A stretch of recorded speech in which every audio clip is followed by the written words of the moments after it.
করে, রাস্তা দেখায়। এই জন্য আরবরা যে হেল্পার থাকে বাসের, তাকেও মুর্শিদ বলে। কারণ হেল্পার বলে ওস্তাদ ডানে যান বামে যান, বলে কিনা, এ রাহনুমাই করে, রাস্তা দেখায়। এই জন্য আরবিতে তাকে মুর্শিদ বলে। আমাদের দেশে মুর্শিদ শব্দটা আছে। যে ব্যক্তির কোরআন হাদিসের জ্ঞান নাই, সে অন্যকে কিসের রাহনুমাই করবে, কিসের রাস্তা দেখাবে? আল্লাহ রসুলও তো নবুয়তের আগে রাস্তা দেখানোর কোনো সুযোগ ছিল না। যখন ওহী আসছে তখনই রাস্তা দেখাইছেন। সুতরাং কেউ যদি সহি আলেম হইতে হয়, কেউ যদি সহি অর্থে ইসলামের ধারক বাহক, যদি সে রাহনুমাই করতে চায়, পীর হইতে চায় আপনাদের ভাষায়, তাহলে অবশ্যই তাকে কোরআন ও সুন্নাহর জ্ঞান ধারী হইতেই হবে। এছাড়া কোনো বিকল্প নাই। নাহলে আপনাকে সে জাহান্নামের রাস্তা দেখাবে। এটাই হচ্ছে আমাদের দেশে, এটাই হচ্ছে। আর অনেকেই দুনিয়াত লোভে পড়ে কয়, হুজুর কি বলেন, ওখানে কত গরু যায়, টাকে টাকে গরু যায়, আর আপনারা করেন উনি নাকি ভণ্ডপীর। আল্লাহ হেফাজত করুক। এগুলি বোঝার বিষয় আছে। যেখানে গরু যায়, মানুষ যায় না, সেটা পীর কেমনে হয়? দেখতে হবে যাদের কাছে, যে পীরের কাছে ওলামায়ে কেরাম যায়, জ্ঞানী গুণীরা যায়, বিশেষ করে ওলামায়ে কেরাম, যার কাছে মুরিদা, যার কাছে রাহনুমাইয়ের জন্য যায়, বুঝবেন যে এই সহি। যে ডাক্তারের কাছে অন্য ডাক্তার অ্যাডভাইস করে যে আপনি ওনাকে দেখাইতে পারেন, এটা আমার বিষয় না, বুঝবেন যে উনি বড় ডাক্তার, নাইলে উনি ওখানে আপনাকে পাঠাইতো না। এটা বুঝে। চিকিৎসার ক্ষেত্রে বুঝে যে এখানে ডিসপেন্সারি থেকে ওষুধ খাওয়া যাবে না, আমাকে স্কয়ারে ডাক্তার দেখাইতে হবে, ল্যাবরেটরি অ্যাপয়েন্টমেন্ট দিয়ে ডাক্তার দেখাইতে হবে, নাহলে বহির বিশ্বে যাইতে হবে। কিন্তু রুহানি অসুস্থতা হেদায়েত পাওয়ার জন্য আমরা এরকম কোনো প্রচেষ্টা করি না। সর্বোচ্চ যদি কাউকে শরীয়তের বিষয় জানার প্রয়োজন হয়, তো ইমাম সাহেবকে জিজ্ঞাসা করে না, প্রথম মুয়াজ্জিন বা খাদেম। আমি তো বাইতুল আমান মসজিদের খাদেম সাহেবকে জিজ্ঞাসা করছি, আমি তো আজমির শরীফের খাদেমকে জিজ্ঞাসা করছি। হ্যাঁ, এরকম লোক আমাদের এখানেও আছে, আজমির শরীফে যায়, নিজামুদ্দিন আউলিয়ার মাজারে যায়। আরে ভাই, ওখানে ওনারা যে হেদায়েত দিয়ে গেছেন সেটা আমল করেন, ওখানে যাইয়া কিচ্ছু নেই। ওনারা তো হেদায়েত দিয়ে মারাই গেছেন, আপনার কি পাওয়ার আছে ওখানে? ওখানে কিছু লোক ধান্দা করতে বসছে, আর আপনি যাই বলতেছেন, রেফারেন্স দিচ্ছেন যে নিজামুদ্দিন আউলিয়ার মাজারের খাদেম সাহেব বলছে, আমাকে শাহজালাল মাজারের খাদেম সাহেব বলছে। কি বলেন? আমাদের দেশে এরকম লোক আছে না নাই? হাজারো আছে। আল্লাহ আমাদেরকে হেফাজত করেন। ভাই, রসুলের চেয়ে বড় বুজুর্গ আর পৃথিবীতে কেউ নেই।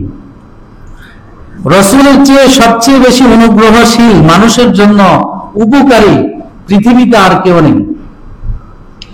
রসুলের সব চাহিদা পুরা করার পরেও আল্লাহর কাছে বলতেছে, উম্মতি উম্মতি, আমার উম্মতের কি অবস্থা হবে, তাদের জাহান্নামের মুক্তির ফয়সালা কি, এটা আমাকে শোনান, তারপরে আমি ক্ষান্ত হব। এই জন্য রসুলের চেয়ে উপকারী, রসুলের চেয়ে আমাদের জন্য দরদি পৃথিবীতে কেউ নাই। এর মানে রসুলের জন্য জন্ম উৎসব পালন করতে হবে, এটাও না। এই কথা বলে আবার ভুল ব্যাখ্যা দেওয়া। এর মানে হলো রসুল যা নিয়ে আসছেন, মা আতাকুমুর রাসূলু ফাখুযুহু ওয়া মা নাহাকুম আনহু ফান্তাহু, রসুল যা করতে বলেছেন তোমরা তা পুঙ্খানুপুঙ্খভাবে করো, আর রসুল যা করতে নিষেধ করেছেন তার থেকে পরিপূর্ণভাবে বিরত থাকো। নির্দেশ আল্লাহর নির্দেশ, মা আতাকুমুর রাসূলু ফাখুযুহু ওয়া মা নাহাকুম আনহু ফান্তাহু। কারণ রসুলকে তো উত্তম আদর্শ করে পাঠাইছেন, এই জন্য রসুল যা করতে বলবেন সেটাই উত্তম, রসুল যা করতে নিষেধ করতেন সেটা থেকে বিরত থাকাই উত্তম। এই জন্য রাসূলুল্লাহ সাল্লাল্লাহু আলাইহি ওয়াসাল্লামকে সাহাবায়ে কেরাম পুঙ্খানুপুঙ্খভাবে অনুসরণ করতেন, কতটা ভালোবাসতেন। হাদিসের কিতাবগুলি, তারিখে ইতিহাসের কিতাবগুলি পড়ে দেখেন, নিজের জান মাল সবকিছু থেকে আল্লাহ রাসূলকে বেশি ভালোবাসতেন। হাদিসের মধ্যে আসছে, হযরত ওমর ইবনুল খাত্তাব রাদিয়াল্লাহু তাআলা আনহু একদিন এসে বলছেন, হুজুর আমি তো আপনাকে সব কিছু থেকে বেশি ভালোবাসি, তবে আমার প্রাণ থেকে নয়। রাসূল বললেন, এখনো তুমি পরিপূর্ণ মুসলমান হতে পারোনি। কতক্ষণ পরে ভেবে চিন্তে বললেন, হুজুর আমি সিদ্ধান্ত নিয়েছি যে আমি আমার প্রাণের চেয়েও আপনাকে বেশি ভালোবাসি। রাসূল বললেন, আল আন আল আন ইয়া ওমর, এখনই তুমি পরিপূর্ণ মুমিন হইলে।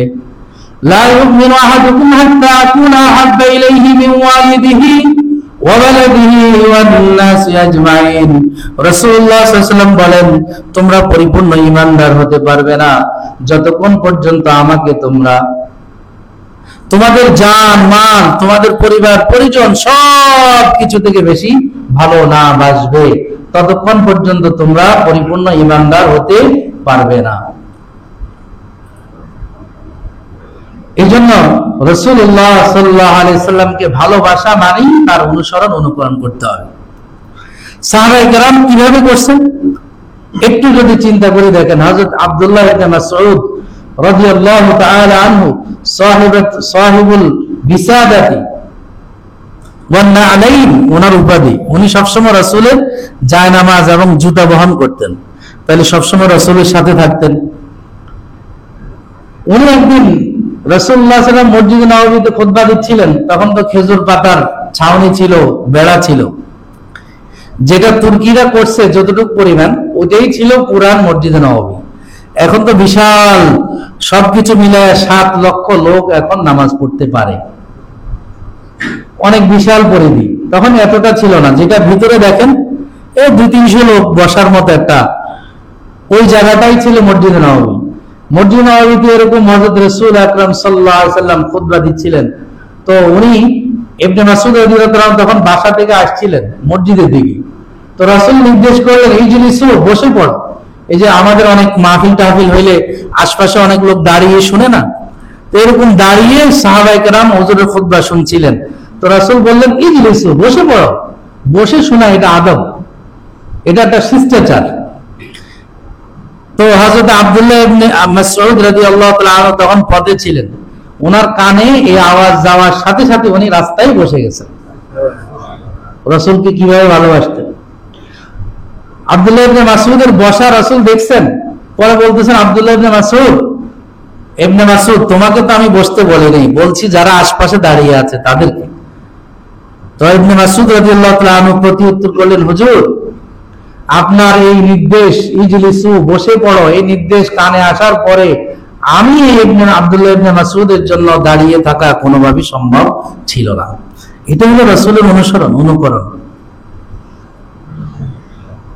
রাসূলুল্লাহ সাল্লাল্লাহু আলাইহি ওয়াসাল্লামকে যদি আপনি দেখেন, জীবনের সর্বক্ষেত্রে সর্বোত্তম আদর্শ ব্যক্তিত্ব পাবেন আপনি। আপনি যদি একজন ব্যবসায়ী হিসেবে দেখেন, যিনি খাদিজার মালামাল নিয়ে সিরিয়াতে ব্যবসা করছেন, তাহলে সর্বোচ্চ আমানতদার ব্যবসায়ী হিসেবে খ্যাত, যেটা মক্কার কাফেররা ওনাকে খ্যাতি দিয়েছেন যে উনি আল আমিন, সর্বোচ্চ সত্যবাদী, আমানতদার। যদি রাসূলকে আপনি দেখেন একজন রাখাল হিসেবে, খাদিজার রাদিয়াল্লাহু তাআলা আনহার ছাগল বকরি চড়িয়েছেন মক্কার পাহাড়ের পাদদেশে, তো দেখবেন একজন আমিন আর আদর্শ রাখাল ছিলেন রাসূলুল্লাহ সাল্লাল্লাহু আলাইহি ওয়াসাল্লাম। যদি ওনাকে দেখেন একজন স্বামী হিসেবে, যে হযরত খাদিজা আর আয়েশার স্বামী হিসেবে রাসূল কেমন ছিলেন, তা হযরত আয়েশা এবং খাদিজা আপনাকে বলবেন, এর চেয়ে ভালো স্বামী আর পৃথিবীতে হতে পারে না। যদি একজন পিতা হিসেবে আদর্শ পিতার খোঁজ আপনি নিতে চান, তাহলে হযরত ফাতেমার কথা যদি আপনি পড়ুন আর দেখুন, তিনি বলবেন যে আমার বাবার চেয়ে আদর্শ কোনো বাবা পৃথিবীতে হতে পারে না। যদি প্রতিবেশীর খবর নেন যে রাসূল একজন প্রতিবেশী হিসেবে কেমন ছিলেন, তো প্রতিবেশীরা বলবে ওনার চেয়ে ভালো প্রতিবেশী আর কেউ হতে পারে না। যদি একজন রাষ্ট্রপ্রধান হিসেবে রাসূলের খোঁজ খবর নেন, তাহলে মদিনার সকল নাগরিক কথা বলবে, নির্দ্বিধায় বলবে যে রাসূলের সে উত্তম আদর্শ রাষ্ট্রপ্রধান পৃথিবীতে হতে পারে না। আমাদেরকে মৃত্যুর মুখে ঢেলে দিয়া ভারতে পালায় যেতে পারে না। নির্লজ্জরা তো এটাও বোঝে না, যাদের লজ্জা শরম হারাই গেছে, এরা তো এই কথাও বোঝে না যে আমাদেরকে মৃত্যুর মুখে ঢেলে দিয়া, একবার একজন গেছে পাকিস্তানে যুদ্ধের মুখে দেশ ঢালি দিয়া, মুক্তিযুদ্ধে তার কোনো অবদান সরাসরি ছিল না। আরেকজন দেশে একটা হাঙ্গামা আর নৈরাজ্য সৃষ্টি করে জনগণকে মৃত্যুর মুখে ঢেলে দিয়া, আমাকে আপনাকে যারা এরা তাদেরকে যারা আদর্শ মানে, এদেরকে মৃত্যুর মুখে ঢেলে দিয়া রাতের অন্ধকারে বা অজান্তে চলে গেছে, এরপরও চোরের দল তারে আদর্শ মানে। এদের তো দিল এত নষ্ট হয়েছে, হারাম খাইতে, চুরি করতে করতে আর মিথ্যা বলতে বলতে তাদের দিল এত নষ্ট হয়েছে, এটা যদি মানে সর্বোচ্চ পাওয়ারফুল সাবান দিয়ে ধোয়া হয়, এরপরে এটা পরিষ্কার হওয়ার কোনো সম্ভাবনা নেই। রাসূলুল্লাহ সাল্লাল্লাহু আলাইহি সাল্লামের আদর্শ বাস্তবায়নে বাংলাদেশের সবচেয়ে বড় বাধা, ৭১-এর পরে সমস্ত ইসলামী রাজনীতিগুলোকে নিষেধ করছে শেখ মুজিব অন্যায় ভাবে, আলেম ওলামাকে হত্যা করেছে। এই কথাগুলি বলার সাহস মানুষের ছিল না, আমি কোনোদিন সাহস হারাইনি, আল্লাহ রহমান। এটা জানতে হবে এই নবপ্রজন্মকে, যারা যুবক এরা জানে না, ৭১ দেখে নাই, আমিও দেখি নাই, কিন্তু ইতিহাস সাক্ষী এদেশে ইসলামী রাজনীতি নিষিদ্ধ করছে সে। আর এর 15 বছর তো আপনারা দেখেছেন কত আলেম ওলামাকে, একজনের কথা বলি, উনি মনে হয় 25টার উপরে বই লিখছে, মাওলানা আতিকুল্লাহ। উনি ওনার 2 মাসের জেল জীবনের বর্ণনা দিয়েছেন, প্রতিদিন রাত্রে ওনাকে ঝুলিয়ে রাখত। আয়নাঘরের কাহিনী ভিডিওতে আপনার ইউটিউবে আছে, শুনেন। এটা তাহাজ্জুদ আর পট্টি বাঁধার আর জায়নামাজ খোঁজার নিয়ম? কোন দিকে যাচ্ছেন? মুসলমান দাবি করেন, তাহাজ্জুদ পড়েন, আবার নামাজও পড়েন, দান সদকাও করেন, কিন্তু আদর্শ হিসেবে, রাষ্ট্রপ্রধান হিসেবে রাসূলকে মানতে আপনাদের এত কষ্ট কেন? মসজিদে ইবাদত করতে, তালিম করতে, মাদ্রাসায় তালিম চালাইতে তাদের কোনো আপত্তি নাই। রাষ্ট্রীয় ব্যবস্থাপনা আল্লাহর হুকুমে চলবে, আল্লাহ রাসূলের আদর্শ অনুযায়ী চলবে, এটাতে যারা আপত্তি করে তাদের ঈমান কতটুকু আছে আপনারা আজকের কুরআন হাদিসের আলোচনায় আপনারা চিন্তা করে দেখুন। এটা কিসের ইমানদার? আমি বলেছিলাম যারা কোরআন ও সুন্নাহর কিছু বিশ্বাস করে আর কিছু বিশ্বাস করে না, এদেরকে আল্লাহ তাআলা স্পষ্ট সার্টিফিকেট দিয়েছেন, এরা হলো মুনাফিক। যারা আল্লাহ রাসূলের সাথে মসজিদে নববীতে নামাজ পড়ছেন, 4টিখানি কথা না, তারা মুনাফিকের সার্টিফিকেট পেয়েছেন। আমি আর আপনি কে? এই জন্য একজন আদর্শ রাষ্ট্র নায়ক, একজন বিচারক, আপনি দেখেন রাসূলের জিন্দেগি দেখেন, মুসলমান আর ইহুদির মধ্যে বিচার করছেন, জমি পাবে ইহুদি, রাসূল সেটাই সাক্ষ্য দিয়েছেন যে না এটা তার, তুই মুসলমান হইলে দিস। আজকে আমাদের দলীয় লোক হইলে বা সব কিছু কোন মাপ, তার জন্য সবকিছু মাপ। রাসূলুল্লাহ সাল্লাল্লাহু আলাইহি ওয়াসাল্লামের আদর্শ এটা ছিল না। আজকে বাংলাদেশে আমরা তো ভাবছিলাম যে যাদের উপরে নির্যাতন নিপীড়ন হয়েছে এরা হয়তো রক্তের বন্যা, তারাও বলছিল, কিন্তু আদর্শ দেখাই দিছে যে ইসলাম কি। দেখো, আমরা তোমাদের উপরে কোনো জুলুম অত্যাচার করি নাই, তোমরা 15 বছর করেছো, আমরা তোমাদের কারোর উপরে জুলুম অত্যাচার করি নাই, অন্যায় ভাবে তোমাদের কাউকে হত্যা করি নাই। যদি করতে তাহলে একজনও বাসা বাড়িতে ঘুমাইতে পারত না, আত্মগোপনেও থাকতে পারত না, ঠিক না ব্যাপী? এটা হলো ইসলাম।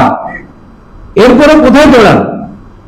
একটা বিরিয়ানির প্যাকেট পাইয়া নিজের ইমান বিক্রি করে ফেলান, চোর ডাকাতের পিছনে ঘুরেন, মৃত্যুকের পিছনে ঘুরেন।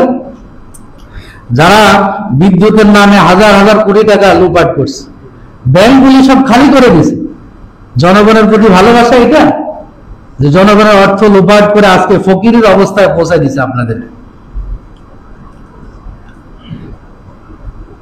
এই জন্য রাসূলুল্লাহ সাল্লাল্লাহু আলাইহি ওয়াসাল্লামের আদর্শ ছাড়া, ইসলাম ছাড়া কোনো কিছুতেই মুক্তি নেই, এটা মনে রাখেন। যদি এই 53 বছরে এই কথা না বুঝেন তাহলে আপনি বোগার সরকারে আছেন, আপনাকে চিকিৎসা হওয়া দরকার, আপনার রুহের চিকিৎসা হওয়া দরকার। যে কোন দিকে আমরা হাঁটতেছি, কার পিছনে হাঁটতেছি? আল্লাহ তাআলা বলছেন যে এই দিন হলো একমাত্র পরিপূর্ণ কমপ্লিট কোড অফ লাইফ, ইন্নাদ দীনা ইনদাল্লাহিল ইসলাম। এই জন্য রাসূলের আদর্শ দেখেন যে রাসূলুল্লাহ সাল্লাল্লাহু আলাইহি ওয়াসাল্লাম সর্বোত্তম বিচারক ছিলেন। ওই লোক রাসূলের ফয়সালা মানে নাই, ওমর রাদিয়াল্লাহু তরবারে আনি বলে তুমি আমার কাছে আসছো, রাসূল ফয়সালা করছে তুমি মানো না, তোমার ফয়সালা হইলো এই তরবারি, দাঁড়াও। এটা ছিল ইসলাম। ন্যায্যতার ব্যাপারে কোনো ছাড় ছিল না। ইসলামের আদর্শ যারা আজকেও বহন করে তারা এই কথাই বিশ্বাস করে যে অন্যায় ভাবে আমরা কাউকে হত্যা করব না, অন্যায়ভাবে কারো জানমালের ক্ষতি করব না। যদি এর জায়গায় ওরা হইতো তাহলে আজকে দেখতেন পৃথিবীতে এ বাংলাদেশে কেউ তাদের ঘরে থাকতে পারতো না, তাদের জানমাল নিয়ে রক্ষা করতে পারতো না। রক্তের বন্যা আর রাস্তা রাস্তা লাশ পড়ে থাকতো, ঠিক না বেটে? এই জন্য এখনো যদি মানুষের বোধোদয় না হয়, আমরা যদি ইসলামকে না বুঝি, তাহলে আমাদের ব্যর্থতা, এটা আমাদের ব্যর্থতা। আল্লাহ তাআলা আমাদের সহিহ বুঝার তৌফিক দান করুন। রাসূলুল্লাহ সাল্লাল্লাহু আলাইহি ওয়াসাল্লাম কি কেমন অনুসরণ করেছেন? উহুদের ময়দানে সর্বদিক থেকে রাসূলকে তীর নিক্ষেপ করা হচ্ছে। হযরত আবু দুজানা রাদিয়াল্লাহু তাআলা আনহু রাসূলকে প্রোটেক্ট দিচ্ছিলেন, তিনি নিজের শরীরকে দিয়ে রাসূলকে রক্ষা করছিলেন যে আমার শরীরে তীরগুলো বিধুক, রাসূলের গায়ে যেন তীর না লাগে। সেখানে উনি আদব আর শিষ্টাচার রক্ষা করছেন। রাসূলের দিকে তিনি প্রথমত পিঠ দিছিলেন, পরে বললেন যে আমি যুদ্ধের ময়দানে রাসূলের দিকে পিঠ দিতে পারি না, রাসূলকে আমি ভালোবাসি, এজন্য রাসূলের দিকে উনি বুক দিয়ে পিঠগুলি শত্রুর পক্ষে বিছিয়ে দিয়েছিলেন। ওনার মৃত্যু পরবর্তী, শাহাদাতের পরবর্তী দেখা গেছে ওনার গায়ে প্রায় 70টার অধিক তীর লাগছিল, 70টার বেশি। রাসূলকে তারা এভাবে ভালোবাসত। রাসূলকে, রাসূলের জামা কাপড়, হযরত উসমান গেছেন মক্কার কাফেরদের সাথে বৈঠক করার জন্য, হুদায়বিয়ার সন্ধি যখন হচ্ছিল, আপনারা জানেন হুদায়বিয়ার সন্ধির ঘটনা। সেখানে সংক্ষেপে বলছি যে হযরত উসমান রাসূলের জামা কাপড় পরে গেছিলেন, তো ওনার চাচাতো ভাই, ওনার নাম ওসমান, সে ওনাকে মানে আশ্রয় দিয়েছিলেন, তার ঘরে ছিলেন। সকালবেলা মক্কার লিডারদের সাথে বৈঠক, তার চাচাতো ভাই বলতেছে মক্কার আভিজাত্য হলো লম্বা জামা, যত লম্বা হয় তত তত ভালো, তারপর নিচে ওনারা পরে, স্বাভাবিক যারা দিনদার না, লম্বা কাপড়, এই জন্য ঝাড়ু দেওয়া লাগে না, রাস্তা পরিষ্কার করা লাগে না, সিটি কর্পোরেশনের কাজ হয়ে যায়। হযরত উসমানের জামা কাপড় ছিল নেসফে মানে আধা গোছা পর্যন্ত। তো বলতেছে এটা তো আমাদের মক্কার আভিজাত্যের বিপরীত, তোমাকে ওই জামা পরে তাদের সাথে বসতে হবে। তিনি বলছেন যে আতরুকু সাহেবা রাসূলুল্লাহ সাল্লাল্লাহু আলাইহি ওয়াসাল্লাম, আমি কি রাসূলের আদর্শকে, আমার যে সাহেব, আমার যিনি আমার নেতা, যাকে আমি আদর্শ মানি, এদের জন্য এই সমস্ত বোকাদের জন্য, নির্বোধদের জন্য কি আমি রাসূলের আদর্শ ছেড়ে দিতে পারি?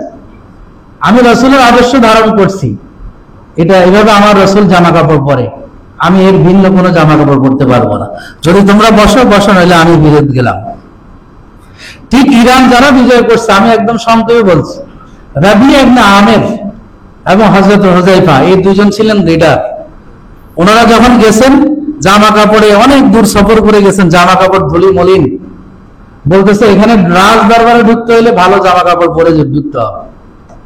ওনারা একটা জুব্বা এনে দিচ্ছেন, দুজনকে দুইটা জুব্বা এনে দিচ্ছেন, ওরা এটা পরে নাই। বলে যে আমরা এই রাজা বাদশার জন্য আমার রাসূলের সুন্নতকে ছাড়তে পারি না, আমাদের এই জামা কাপড়ে যদি তোমার রাজা, তোমার বাদশা যদি আমাদের সাথে বৈঠক করে করবে, নইলে আমরা ফেরত গেলাম মদিনায়। এরপরে বৈঠক করতে বাধ্য হয়েছে, এদের হাতেই এই ইরান বিজয় হয়েছে। যার এই রাবিয়া ইবনে আমিরের তরবারি, দোতা তরবারি, যেটা ধার ছিল না, উনি রাজ দরবারের বাইরে বসে বসে ধার দিচ্ছিলেন। তো এক প্রহরী বলতেছে এটা দিয়ে নিয়ে আপনারা ইরান বিজয়ের স্বপ্ন দেখেন। তো উনি বলছেন তরবারি দেখছো, বাহুর শক্তি দেখো নাই, তোমার দরবারে সবচেয়ে শক্তিশালী মজবুত এই ঢালটা নিয়ে আসো, দেখো আমার বাহুর কত শক্তি। ঠিকই, যে ঢাল ইতিহাসে কেউ ভাঙতে পারে নাই, ওই ঢালটা আনার পরে, দোতা তরবারি এক কোপ দেওয়ার পরে এটা ভেঙে গেছে। এটা হলো আল্লাহর সাহায্য। আল্লাহর সাহায্য আমরা তো এখনো বলে গেছি, 5 আগস্টে যেটা হয়েছে এটা আল্লাহর সাহায্য হয়েছে, আমাদের শক্তিতে হয়নি, ছাত্রদের শক্তিতে হয়নি, এটা বাহ্যিক কারণ ছিল। এটা যদি আল্লাহ প্রদত্ত না হইতো, তাইলে এই বাংলাদেশের স্বাধীনতা, সার্বভৌমত্ব, অস্তিত্ব হারাই ফেলত। এখানে একটা চুক্তি ছিল যে ভারত যে কোনো সময় কোন ধরনের পররাষ্ট্র নীতির পরোয়া না করে বাংলাদেশে ঢুকে যে কোনো কাউকে গ্রেফতার করে সেখানে নিয়ে যেতে পারবে, এটা জানানোর কোনো প্রয়োজন নাই। এরকম একটা চুক্তি ছিল। রেল চুক্তিতে জানেন যে ওদের গাড়িগুলি অবাধে আমাদের দেশে চলবে, পোর্টগুলি বিনা পয়সা দিয়ে দিছে, যে ওদের আমাদের পোর্টগুলি ব্যবহার করে কোনো ট্যাক্স, নামে মাত্র ট্যাক্স দিচ্ছে, নামে মাত্র। এভাবে পুরা দেশ বিক্রির একটা ষড়যন্ত্র ছিল। আল্লাহ যদি রক্ষা না করতে আমাদের অস্তিত্ব বিলীন হয়ে গেছিল, শেষ হয়ে গেছিল মুসলমান। আপনারা তো বাঁচতে পারতেন, যারা ইসলাম ও মুসলমানকে নিয়ে বাঁচতে চায়, ইমানকে নিয়ে বাঁচতে চায়, মাদ্রাসা মসজিদ নিয়ে বাঁচতে চায়, তাদের জন্য সবচেয়ে বেশি ঝুঁকি ছিল যে এই মাদ্রাসাগুলি আর এইভাবে স্বাধীনভাবে তাদের পড়ালেখা চালাইতে পারতো না, মসজিদগুলিতে স্বাধীনভাবে ইমাম খতিবরা তাদের কথা বলার শক্তি পাইতো না। আল্লাহ তাআলা রক্ষা করছেন, হেফাজত করছেন। এই জন্য রাসূলুল্লাহ সাল্লাল্লাহু আলাইহি ওয়াসাল্লামের আদর্শ ধারণ করে আগেকার মুসলমানরা বিজয় হয়েছেন, আগেকার মুসলমানরা সম্মানিত হয়েছেন। আমাদের সম্মান, আমাদের ইজ্জত, আমাদের সবকিছু, দুনিয়া আখিরাতের মুক্তি, কামিয়াবি, সফলতা সবকিছু নির্ভর করে আল্লাহ রাসূলের আদর্শের অনুসরণের মধ্যে। আল্লাহ তাআলা আমাদের সকলকে তৌফিক দান করুক, পরিপূর্ণভাবে আমরা যেন আল্লাহ রাসূলের আদর্শ অনুসরণ করি। ভাই, অনেকদিন বুঝেন নাই, আসেন বুঝার চেষ্টা করেন, কোরআনে কারীম বুঝে পড়ার চেষ্টা করেন, উলামায়ে কেরামের সাথে সম্পর্ক করার, যারা কোরআনে কারীম বুঝে তাদের থেকে উপকৃত হওয়ার চেষ্টা করেন। ইনশাআল্লাহ আপনি আপনার ভুল বুঝতে পারবেন যে আমার অতীত জীবনটা ভুলের মধ্যেই ছিল, এখনই আমি সহি পথে আছি, এখনই শান্তির পথে আছি, সঠিক পথে আছি। আপনার ভুলটা ঠিক মতো হবে, আরাম মোতাবেক হবে, আপনি নিশ্চিন্তে জীবন যাপন করতে পারবেন ইনশাআল্লাহ। ইসলাম এটার গ্যারান্টি দেয়। আল্লাহ তাআলা আমাদেরকে তৌফিক দান করুন। যারা আমরা ক্বাবলাল জুমা